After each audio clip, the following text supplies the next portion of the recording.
हम लोग पढ़ रहे हैं जेनेटिक्स, और जेनेटिक्स के लास्ट क्लास में हमारा जो टॉपिक चल रहा था वो चल रहा था सेक्स डिटर्मिनेशन इन ड्रोसोफिला।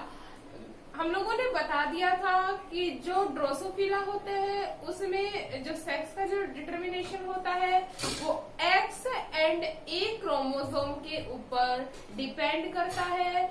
एक्स का मतलब जिसमें था सेक्स क्रोमोसोम, और ए का जो मीनिंग था वो था ऑटोसोमल क्रोमोसोम। इतना क्लियर है। वह एक्स और ए का जो रेशियो होता है वो 1:2 होता है।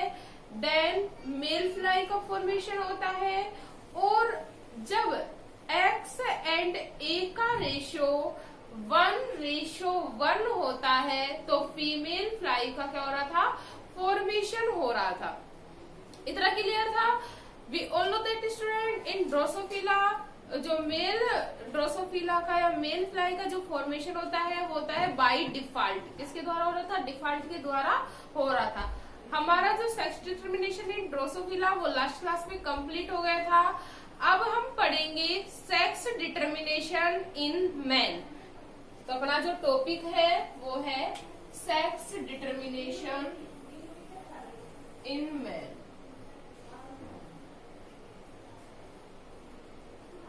डिटर्मिनेशन इन मैन, या हम लोग बोल सकते हैं sex determination in human. Clear है। तो सबसे पहले we all know that student जो ह्यूमंस होते हैं उसमें जो सेक्स का जो कोई भी जीव हो उसमें जो सेक्स का जो डिटर्मिनेशन होता है वो होता है ऑन द क्रोमोसोम के बेस पर। किसके आधार पर होता है, on the basis of chromosome या गुणसूत्रों के आधार पर।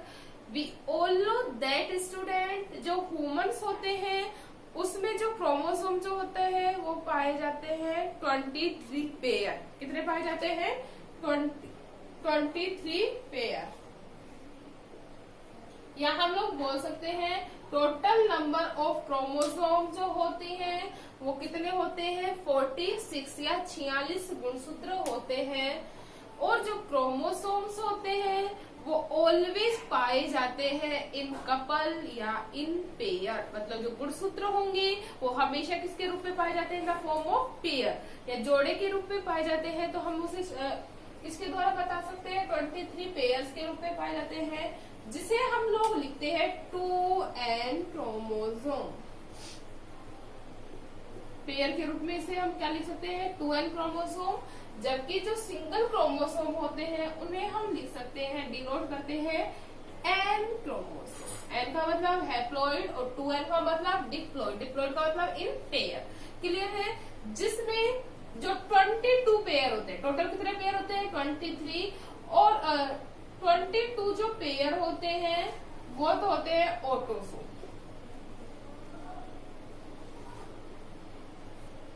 क्या पाए जाते हैं, 23 पेयर। तो ऑटोसोम में हम लोग लिख सकते हैं 44 जो क्रोमोसोम होते हैं वो तो क्या कहलाते हैं, ऑटोसोम।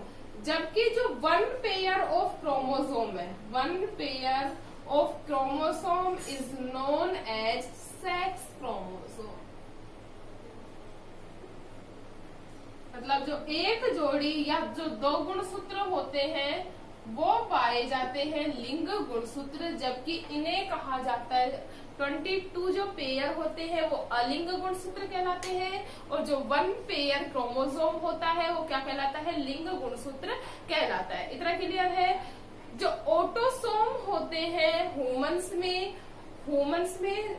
44 जो क्रोमोसोम होते हैं, 22 जो पेयर होते हैं क्रोमोसोम के वो मेल और फीमेल में सेम होते हैं। मेल एंड फीमेल दोनों में ही जो ऑटोसोम का जो नंबर होगा वो भी सेम होगा। और ये जो मतलब हम लोग बोल सकते हैं लिंग गुणसूत्रों की जो संरचना और जो संख्या होती है वो मेल और फीमेल में क्या पाई जाती है, समान। लेकिन अगर हम बात करें तो सेक्स क्रोमोसोम की वो पाया जा रहा है इन 1 पेयर जो सेक्स क्रोमोसोम जो होते हैं वो डिफर पाए जाते हैं। अगर हम बात करें in the case of female, किसकी बात कर रहे हैं? In the case of female.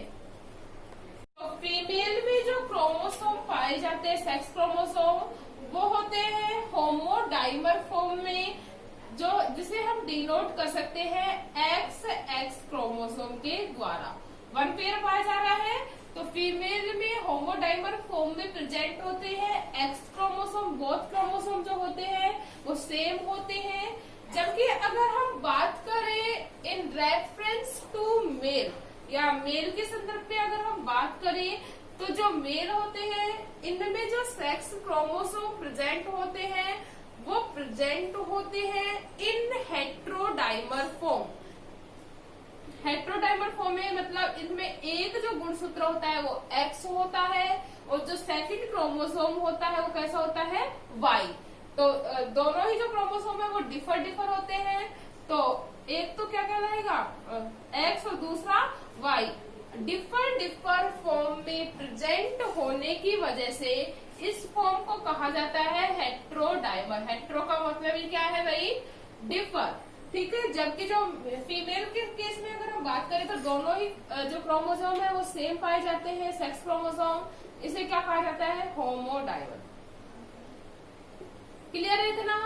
अब देखिए कि किस प्रकार से हम लोगों ने बता दिया कि फीमेल में क्या पाया जा रहा है क्रोमोसोम सेक्स, और मेल में कौन सा क्रोमोसोम प्रेजेंट होता है।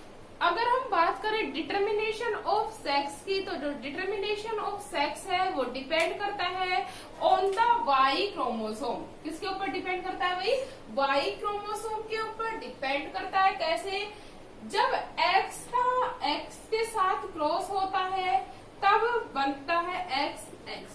मतलब बनने वाली जो संतान होगी वो कैसी होगी? गर्ल। हम क्रॉस करवा के देखते हैं। जबकि जो X का Y के साथ क्रॉस होने पर बनने वाली जो संतान होती है मेल या बॉय। ठीक है। तो हम क्रॉस के द्वारा समझते हैं। हम क्रॉस देखते हैं। फीमेल में क्या पाया जा रहा है? फीमेल X और X। अगर हम बात करें मेल की में, तो मेल में जो सेक्स क्रोमोसोम होते हैं एक X और दूसरा क्या होता है? Y। क्रॉस करवा के देखते हैं।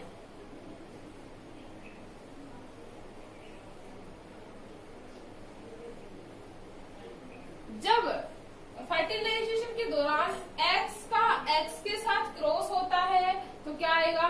XX। वापस से देखेंगे X का दोबारा किसके साथ क्रॉस हो रहा है? Y के साथ। एक बार X का X के साथ, एक बार X का Y के साथ। तो दूसरा जो पेयर आएगा वो XY। तीसरी बार देखेंगे X का किसके साथ क्रॉस हो रहा है? X के साथ। तो XX। X का XY के साथ तो क्या आएगा? XY। तो हम लोग we all know that student XX जो बोथ होमोडाइमर फॉर्म में जो क्रोमोसोम है वो रेस्पॉन्सिबल होते हैं गर्ल के लिए। किसके लिए रेस्पॉन्सिबल है? गर्ल के लिए। जबकि जो XY हेट्रोडाइमर फॉर्म में है किसके लिए? बॉय के लिए। वापस से XX गर्ल के लिए और XY बॉय के लिए। इस प्रकार हम लोग देख सकते हैं जब X का X के साथ क्रॉस होगा तो गर्ल बनेगी होमोडाइमर फॉर्म में, और X का Y के साथ जब क्रॉस होगा तो बॉय का क्या होता है? फॉर्मेशन होता है। 50% जो चांस होते हैं in the during of fertilization किसके होंगे? गर्ल के। और 50% जो चांस होते हैं वो किसके होते हैं? बॉय के। क्लियर है? ये था हमारा topic sex determination in man या सेक्स डिटर्मिनेशन इन ह्यूमन। तो मेन जो रेस्पॉन्सिबल होगी वो Y जीन होता है या Y क्रोमोसोम होता है जो पाया जाता है इन द मेल, और सेकंड जो होता है वो X होता है। दोनों ही X जो क्रोमोसोम होते हैं वो इसमें पाए जाते हैं इन द फीमेल में। क्लियर है? तो sex determination in human complete.